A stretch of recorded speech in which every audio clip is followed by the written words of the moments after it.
Hi friends, ఎలా ఉన్నారు? బాగున్నారు ఫ్రెండ్స్. ఇదేంటంటే పచ్చి కొబ్బరిని మామిడికాయ పచ్చడి అనమాట ఫ్రెండ్స్. అది మామూలుగా అయితే రోట్లో చేస్తారు, లేదు అనుకుంటే మిక్సీలో పట్టేసాను అనమాట ఫ్రెండ్స్. నేను ముందుగా పచ్చిమిరకాయలు కట్ చేసుకుని ఆయిల్లో ఫ్రై చేసుకోవాలన్నమాట ఫ్రెండ్స్. ఫ్రై చేసుకున్నాక ముందుగా కట్ చేసుకున్న ఒక కొబ్బరికాయని దాన్ని ముక్కలుగా కట్ చేసేసుకుని ఒక పక్కన పెట్టేసుకుని, మామిడికాయ కూడా సగం ముక్కని కట్ చేసుకుని పక్కన పెట్టేసుకుని, ముందుగా ఏంటంటే ఫ్రై చేసుకున్న పచ్చిమిరకాయలని అది మిక్సీ పట్టుకోవాలన్నమాట.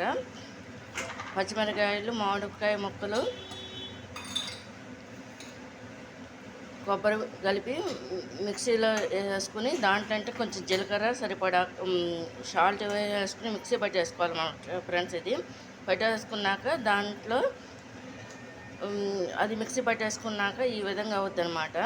అయిన తర్వాత ఫ్రెండ్స్ దీన్ని తాలింపు వేసుకోవాలన్నమాట. మిరపకాయలు 2, కరివేపాకు, ఆవాలు,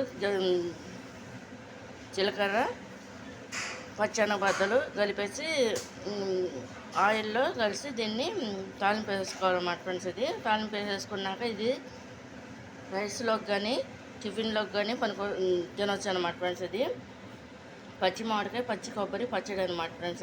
ఇది కనుక మీకు నచ్చినట్టు లైక్ చేయండి, షేర్ చేయండి, సబ్స్క్రైబ్ చేయండి ఫ్రెండ్స్.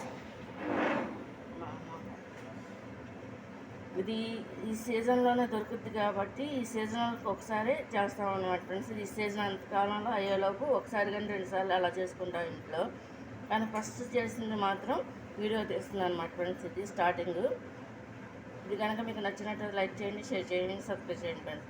అంటే ఇది కొంచెం పచ్చిగా ఉంటుంది కాబట్టి కొబ్బరి ముక్కల్ని, మామిడికాయ ముక్కలను కూడా ఈ పచ్చిమిరకాయలు అంతా కూడా ఫ్రై అయిపోయిన తర్వాత కట్ చేసే ముందు ఈ రెండింటిని కూడా వేసేసి అటు ఇటు కదిపేసి కొంచెం ఆయిల్ పట్టించేంత వరకు పట్టించేసి ఇది ఆరిపోయిన తర్వాత మీరు మిక్సీ పట్టేసుకోవటం అనమాట ఫ్రెండ్స్. ఇది చూడండి, ఇది పచ్చి మామిడికాయ, పచ్చి కొబ్బరి పచ్చడి అనమాట.